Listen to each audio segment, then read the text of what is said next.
This is the 3D printed part before it's dyed. It's sort of a microfine gray color. And this is how the part looks after it's been dyed with the graphite dye. The dye did a pretty good job. Pretty consistent color. And I believe it's through and through very durable.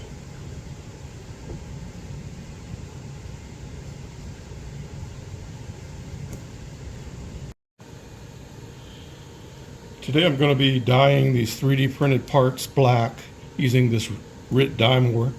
It's a synthetic dye.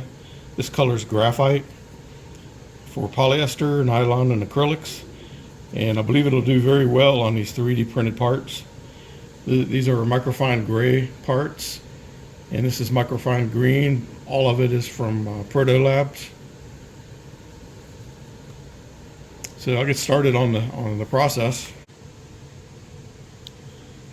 So I've got a hot plate here, and it's got a thermometer here, and inside here is just a glass beaker, and I've got some water in there. I'm going to use the glass beaker to put the dye in, so I don't have to fill the whole pot up with dye. And this is the dye I'm going to be using. So I'm just letting it come up to temperature.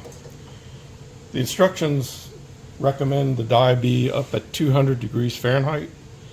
I'm probably not going to run it that high. I'm probably going to go to 150.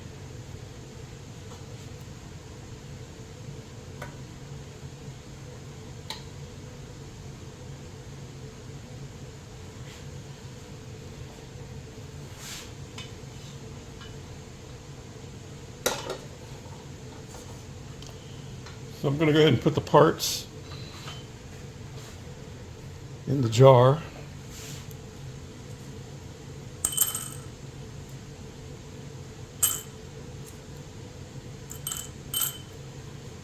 And I'm going to pour in the dye.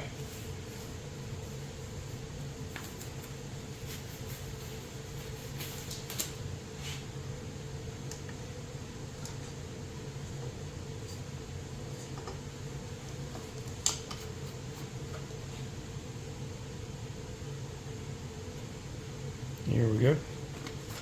Filling it up.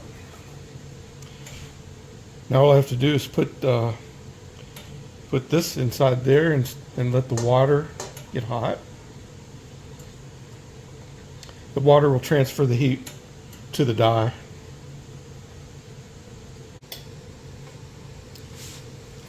So right now we're at about 150 degrees Fahrenheit. I'm going to stir it up a little bit and just turn off the heat and let it stew. I'm going to let it sit in there overnight. I don't think it's going to hurt anything.